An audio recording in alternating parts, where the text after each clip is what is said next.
যারা লন্ডনে ছিল তারা এখন প্রধানমন্ত্রী পদে এসেছে। তোমরা হয়তো যাইবা ভুলে খনি হাসিনার ইতিহাস, সেই মায়ে রাখবো মনে যে সুইসে পোলার লাশ। 2024-এর পরে 2026-এর ঐতিহাসিক 3রা আগস্ট, আজকে যে 3রা আগস্ট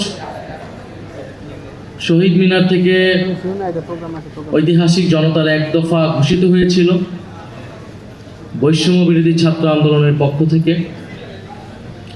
আমরা তাই আজকে চেয়েছিলাম যে আজকের দিন, যে ঐতিহাসিক দিন, এই ঐতিহাসিক দিনটা আমরা শহীদ পরিবার এবং আহত যোদ্ধাদের সাথে আমরা কাটাতে চাই। কারণ আমরা মনে করি এই এক দফার আসল রূপকার, এই গণ অভ্যুত্থানের আসল রূপকার তো আমাদের গণ অভ্যুত্থানের শহীদ এবং আহত যোদ্ধারা।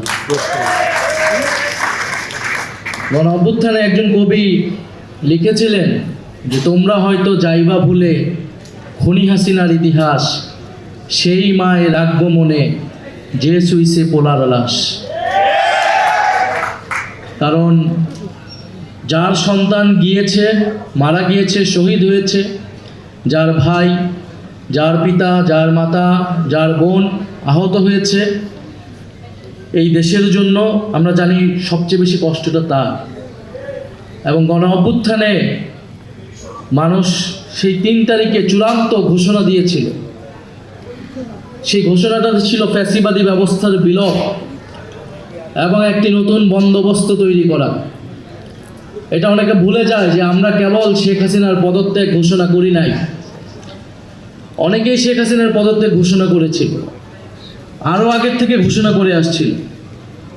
কিন্তু আমাদের ঘোষণাটা ছিল শেখ হাসিনার পতন এবং এই যে ফ্যাসিবাদী ব্যবস্থা, যে ব্যবস্থার মধ্যে দিয়ে এই গুম, খুন, গণহত্যা এবং অর্থনৈতিক লুটপাট, দুর্নীতি হয়েছে, এই পুরো রাষ্ট্র কাঠামোটার পরিবর্তন, এমন একটা বন্দোবস্ত তৈরি করা যেখানে ফ্যাসিবাদ এবং স্বৈরতন্ত্র, স্বৈরাচার আর কখনোই ফিরে আসতে পারবে না।